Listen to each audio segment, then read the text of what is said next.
Hello दोस्तों, स्वागत है आपका फ्यूचर जोन कंपटीशन इंस्टीट्यूट के इस ऑनलाइन प्लेटफॉर्म पर। मैं नीलम कृष्ण दत्त आप सभी का स्वागत और अभिनंदन करता हूं। आज एक नवीनीकरण, एक नई बात आपके समक्ष लेकर आई जा रही है उत्तराखंड पीसीएस से संबंधित।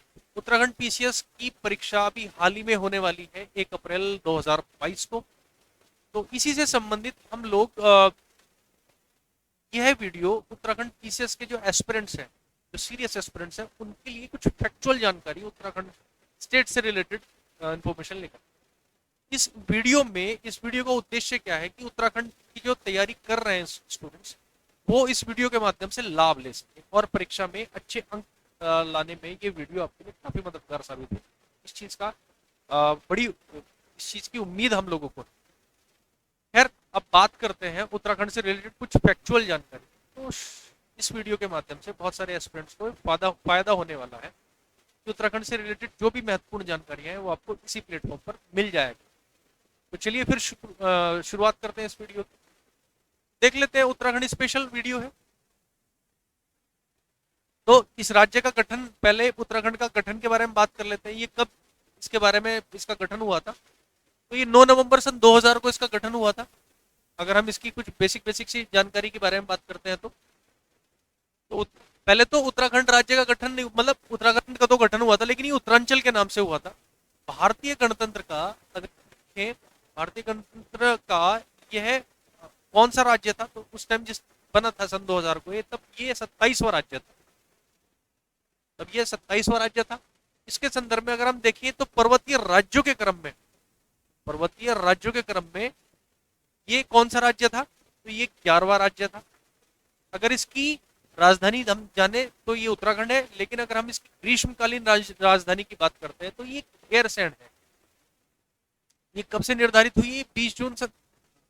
ये इसके बारे में, गैरसैंण के बारे में मैं आपको कुछ बताता हूँ, कुछ फैक्चुअल सी जानकारी देता हूँ। ब्रिटिश गढ़वाल का एक क्षेत्र था, एक परगना था जिसका नाम था चांदपुर। चांदपुर की एक पट्टी थी जिसका नाम था लहोबा पट्टी। बेसिकली गैरसैंण। और इसके बारे में यह कहा जाता है कि इसी समय यह चमोली की एक तहसील थी और अब ये एक विकासखंड भी है। अब ये चमोली की एक तहसील भी और विकासखंड भी है और यह दुधातोली और व्यास पर्वत श्रृंखलाओं से घिरा हुआ क्षेत्र है। दुधातोली और व्यास पर्वत से घिरा हुआ, और लगभग इस संपूर्ण राज्य के ये बिल्कुल केंद्र में यानी सेंटर में स्थित है।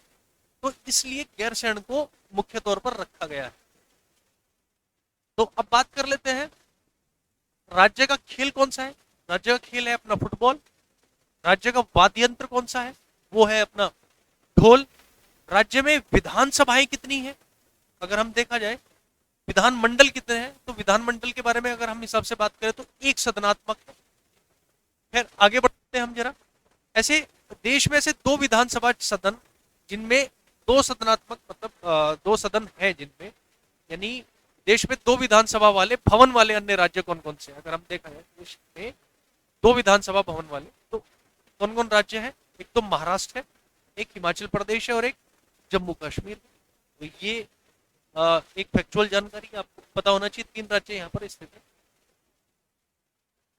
अब बात करते हैं राज्य के गठन से पूर्व इस क्षेत्र में कितनी विधानसभा सभा सीटें थी। ये बहुत अच्छा क्वेश्चन बन सकता है। राज्य के गठन से पूर्व इसमें विधानसभा सीटों की संख्या 22 थी, लेकिन वर्तमान विधानसभा सीटों की संख्या कितनी है? वो 71। इसके अलावे जो विधानसभा में सुरक्षित सीटें हैं वो कितनी है? वो 15 है। यानी 13 तो एससी के लिए, शेड्यूल कास्ट के लिए है, और 2 किसके लिए है? शेड्यूल ट्राइब्स के लिए स्थित। इस प्रकार 15 सीटें कंप्लीटली आरक्षित है। अगर हम सबसे बड़ी सीट की बात करें विधानसभा की, तो वो कौन सी है? अपनी हरिद्वार है। सबसे ज्यादा विधानसभा सीटें, कितनी विधानसभा आती है इसमें? 11 विधानसभाएं आती है। ये पूछा जा सकता है सवाल, अच्छा सवाल है। इसके अलावा सबसे कम विधानसभा वाला क्षेत्र कौन सा है? एक तो बागेश्वर है, एक चंपावत है, एक रुद्रप्रयाग है, जिसमें सिर्फ 2 विधानसभा सीटें हैं। अच्छा, उत्तराखंड में लोकसभा सीटें कितनी आती हैं? अगर हम बात करते हैं तो 5 आती हैं। कौन कौन सी? टिहरी, पौड़ी, अल्मोड़ा, हरिद्वार, नैनीताल और हरिद्वार, मतलब टिहरी, पौड़ी, अल्मोड़ा, हरिद्वार और नैनीताल। हरिद्वार 2 बार लिखा गया है।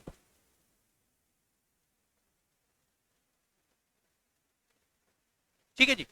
एससी के लिए कौन सी रिजर्व है? एससी के लिए एक ही रिजर्व है, उसका नाम है अल्मोड़ा।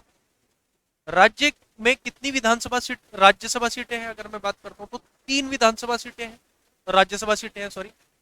और अगर मैं बात करता हूँ संभाग मंडल यानी संभाग मंडल मतलब मंडल कितने हैं, तो संभाग है कुल 2। एक तो है कुमाऊं जिसमें 6 जिले आते हैं, और दूसरा है गढ़वाल जिसमें 7 जिले आते हैं। यही गढ़वाल वह क्षेत्र है जिसमें सर्वाधिक जिलों वाला, अगर जब 7 जिले यानी सर्वाधिक सर्वाधिक आते हैं इसमें जिले, तो इसका मतलब है ये 7 जिलों वाला सबसे बड़ा वो भी हुआ, संभाग भी हुआ। खैर, सर्वाधिक तहसीलों वाला अगर जिला के बारे में बात कर ली जाए तो कौन सा है? तहसीलों वाला जिला, सर्वाधिक तहसीलों वाला जिला ये पिथौरागढ़ है, जिसमें 13 तहसील पड़ती है,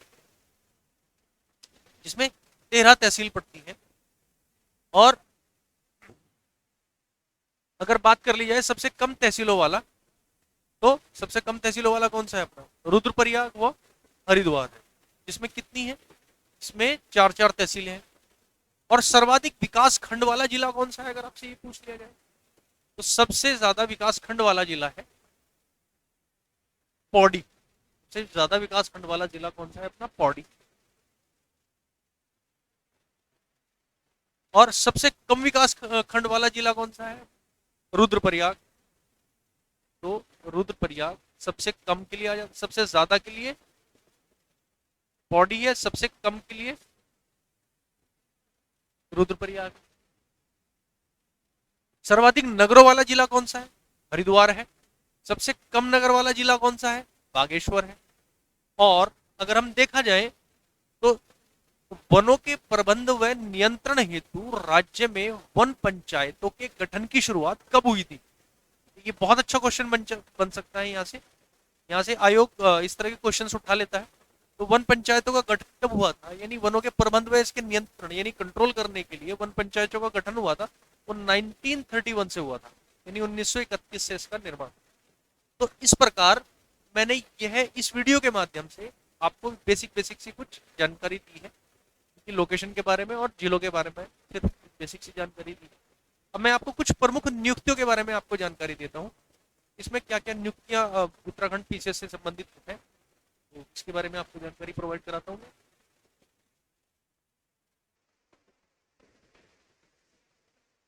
तो अब कुछ बात कर लेते हैं प्रमुख नियुक्तियों से संबंधित। जो प्रमुख नियुक्तियां हैं उत्तराखंड में, उनके बारे में संबंधित प्रश्न देख लेते हैं, किस प्रकार आयोग पूछ लेता है सीधे सीधे प्रश्न। तो जो उत्तराखंड की जो प्रथम नियुक्ति थी, यानी सबसे बड़े पद पर अगर देखा जाए संवैधानिक पद पर, तो प्रथम राज्यपाल कौन थे? सुरजीत सिंह बरनाला।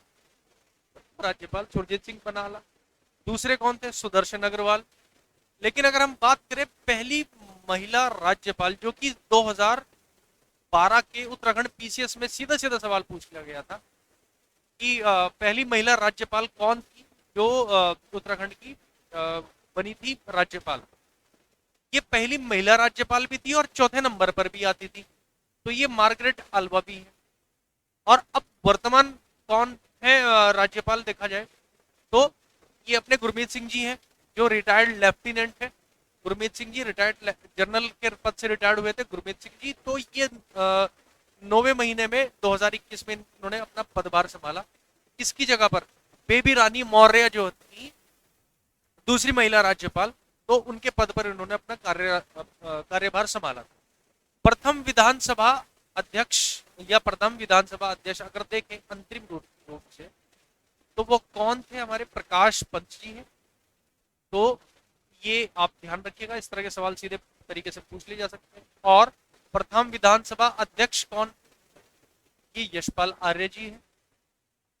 तो अगर देखा जाए कि प्रथम अध्यक्ष राज्य विधि आयोग के कौन थे, तो वो न्यायमूर्ति धर्मवीर शर्मा जी थे। अब प्रथम अध्यक्ष एससी एसटी आयोग के कौन थे? तो नारायण राम शर्मा जी का नाम आता है। और अगर वर्तमान अध्यक्ष देखे जाए एससी एसटी आयोग के, तो मूरत राम शर्मा जी हैं, तो वो मूरत राम शर्मा जी हैं। और अगर वर्तमान अध्यक्ष देखे जाए अल्पसंख्यक आयोग के, तो डॉक्टर एस के जैन है। डॉक्टर एस के जैन वर्तमान अध्यक्ष है अल्पसंख्यक आयोग। अब कुछ ऐतिहासिक तथ्यों के बारे में बात कर लेते हैं, जो ऐतिहासिक संस्कृति है उसके बारे में बात कर लेते हैं। तो उत्तराखंड का जो प्रथम उल्लेख वो किस धार्मिक ग्रंथ में मिलता है, अगर ये पूछ लिया जाए तो वो ऋग्वेद है। ऋग्वेद में सबसे पहला जो अध्ययन है या सबसे पहला उल्लेख वो हमें ऋग्वेद में मिलता है, किसका, उत्तराखंड। और अगर पूछ लिया जाए कि ऋग्वेद में उत्तराखंड को किस नाम से संबोधित किया गया था, तो वो देवभूमि, या हम कह सकते हैं इसको मनीषियों की पूर्व भूमि कह सकते हैं, या मनीषियों की भूमि भी कह सकते हैं, मनीषियों की पूर्ण भूमि या भूमि भी कह सकते हैं। इसके अलावा अगर हम देखें किस ग्रंथ में उत्तराखंड के लिए उत्तर कुरु शब्द, ये बहुत अच्छा शब्द, ये बहुत अच्छा क्वेश्चन बन रहा है वैसे, उत्तर कुरु शब्द किस क्षेत्र के लिए किस क्षेत्र के लिए प्रमुख शब्द के लिए इस्तेमाल किया गया है, या उत्तर कुरु शब्द प्रयुक्त कहाँ किया गया था, तो वो ऐत्रेय ब्राह्मण में किया गया था।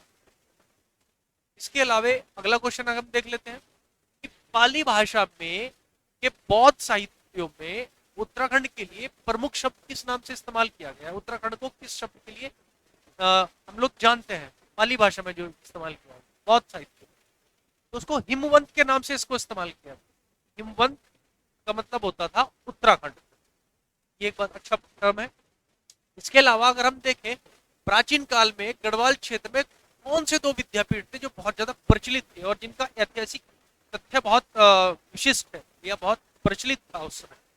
तो प्राचीन काल में दो विद्यापीठ देख लेते हैं। एक तो कण्वाश्रम बहुत ज्यादा प्रचलित था, बहुत फेमस था, और दूसरा था बद्रिकाश्रम। तो बद्रिकाश्रम और कण्वाश्रम दोनों ही बड़े फेमस है। आपको ध्यान होगा दुष्यंत और शकुंतला का जो प्रेम प्रसंग रहा है वो भी इन्हीं आश्रमों में रहा है, यानी कण्वाश्रम में भी रहा है। और इसके अलावा अगर हम बात करें जिस नाम से अपने देश भारत का नाम पड़ा, जिस राजा की वजह से अपने देश भारत का नाम पड़ा है, उसी सम्राट भरत का जन्म भी कहाँ हुआ था, वो इन्हीं कण्वाश्रम में हुआ था, वो इन्हीं कण्वाश्रम में होता है। तो इसलिए ये ऐतिहासिक दृष्टि से बहुत ज्यादा इंपॉर्टेंट है। और कण्वाश्रम ये वही आश्रम है जिसमें महाकवि कालिदास ने अपने महाकाव्य अभिज्ञान शकुंतलम की रचना की। अभिज्ञान शकुंतलम की भी रचना कण्वाश्रम में रह के ही उन्होंने, कालिदास जी ने इसकी रचना की। इसके अलावा अगर हम पूछा जाए कि कण्वाश्रम किस नदी के तट पर स्थित था, तो ये नदी अगर पूछ ली जाए आपसे तो ये मालिनी नदी थी। मालिनी नदी के तट पर ये बिल्कुल कण्वाश्रम बसा हुआ था। और अगर आपसे पूछ लिया जाए कि गढ़वाल क्षेत्र का वह कौन सा नगर है, गढ़वाल क्षेत्र का वह कौन सा नगर है जिसे गढ़वाल का प्रवेश द्वार कहा जाता है, तो कोट द्वार। अगला क्वेश्चन देख लेते हैं, पौराणिक काल में वर्तमान कुमाऊं क्षेत्र को क्या कहा गया है, मानस खंड। पौराणिक काल में इसको कुमाऊं क्षेत्र को मानस खंड के नाम से बड़ा प्रसिद्ध। और अगर देखा जाए कुमाऊं क्षेत्र का सर्वाधिक उल्लेख कहाँ मिलता है हम लोगों को, तो वो हम लोगों को स्कंद पुराण में हम लोगों को देखने को मिलता है। तो स्कंद पुराण में सीधे सीधे तौर पर हम लोगों को कुमाऊं क्षेत्र का सबसे ज्यादा उल्लेख कुमाऊं क्षेत्र का हम लोगों को देखने को मिलता है। इसके अलावा अगला प्रश्न बनता है कि कुमाऊं क्षेत्र में बौद्ध धर्म का प्रचार प्रसार किसके समय में अधिक हुआ था, तो खसों के समय में यह प्रसार सबसे ज्यादा अधिक हुआ।